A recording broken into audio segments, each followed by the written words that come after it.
Hello दोस्तों, तो अब हम डिस्कस करने वाले हैं some basic concepts of chemistry का क्वेश्चन नंबर 18। इसमें हमें कुछ नंबर्स गिवन है और कहा गया है कि आपको इनको साइंटिफिक नोटेशन में लिखना है। देखो, नोटेशन का मतलब आप सभी जानते होंगे, इसका मतलब होता है रिप्रेजेंटेशन। रिप्रेजेंटेशन।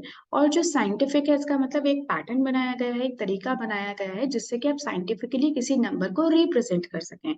उसी को ही हम क्या कहेंगे, साइंटिफिक नोटेशन। तो ऑब्वियसली क्योंकि साइंटिफिक है तो कुछ ना कुछ इसके रूल्स भी होंगे। तो सबसे पहले मैं आपको रूल्स बता देती हूँ कि जब भी आपको कोई डिजिट को साइंटिफिक नोटेशन में कन्वर्ट करना होता है, जो कि कुछ इस फॉर्म में होता है n × 10⁻n।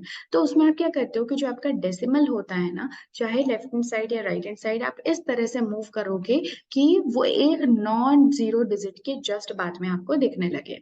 ठीक है, जैसे कि जो भी नॉन जीरो यहाँ पे जीरोस में है, जो भी नॉन जीरो डिजिट होगी उसके बाद में अगर मैं यहाँ पे राइट साइड में शिफ्ट करूँ तो एक नॉन जीरो डिजिट के बाद में वो दिखने लगेगा। तो इस तरह से आप करते हैं। और if shifting is towards the right, ये आप हमेशा ध्यान रखना, जब भी आप राइट की तरफ डेसिमल को शिफ्ट करते हो तो हमेशा जो आपकी वैल्यू है पावर्स में, वो कैसी हो जाती है, माइनस हो जाती है।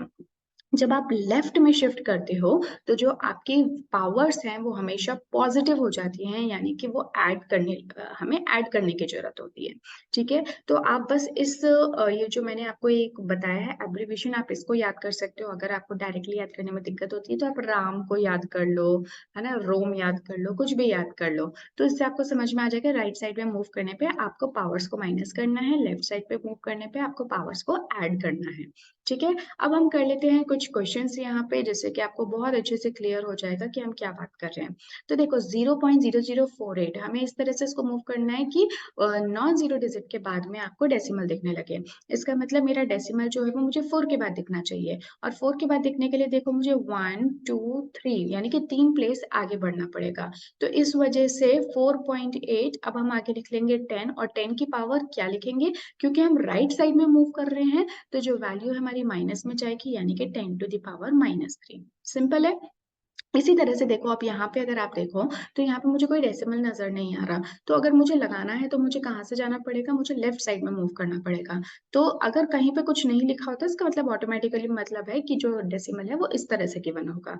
तो अब देखो, मूव कितना करना है, 1 2 3 4 5, है ना, सही बात है। तो इसकी वैल्यू कितनी हो जाएगी, 2.34 इन 2। और इसको भी आप किस फॉर्म में लिखोगे, आप 4.80 लिखोगे तो ज्यादा बेटर है। सो 2.34, और क्योंकि हमने कितना प्लेस मूव किया है, 5, लेकिन क्योंकि लेफ्ट साइड में किया है इसलिए ये कितना होगा, 10⁻5। यहाँ पे माइनस नहीं लगेगा। ठीक है, इस चीज को याद रखना। उसके अलावा अगर 8.08 की बात करें तो अगेन यहाँ पे कोई डेसिमल तो मुझे नजर नहीं आ रहा, तो आप इस तरह से लिखोगे, so this one this one this one, तो 3 टाइम्स। तो देखो, 8.008 इंटू 10⁻, हम इसको क्या लिख देंगे, कितनी जगह से हमने मूव किया, 3 से, सो दिस शुड बी 3। इसी तरह से अगर यहाँ पे 5000 के लिए देखोगे तो कैसे लिखोगे, 5.00, अब देखो 1 2 3, 3 टाइम्स हम कर रहे हैं। सो 10⁻, ये कितना हो जाएगा, 3। अब यहाँ पे ये ऑलरेडी जो है ये डेसिमल इसके बाद में ही प्रेजेंट है, तो आप इसको कैसे रिप्रेजेंट करोगे, क्योंकि करना तो हमें इसी फॉर्म में है। सो दिस वुड बी 6.0012, लेकिन आप 10 की पावर आप क्या लिख दोगे, 0 लिख दोगे। क्यों, क्योंकि 10 की पावर 0 जो है वो 1 के इक्वल होता है, ये बात आप लोग सभी जानते होंगे। So this was all for this particular video. यहाँ पे हमने बात की साइंटिफिक नोटेशन की। I hope this is clear, this is simple. बस ये एक छोटा सा जो कॉन्सेप्ट है, कॉन्सेप्ट भी और जो ट्रिक भी है वो आप याद करने की कोशिश कीजिएगा। That's all, thank you so much, take care, see you.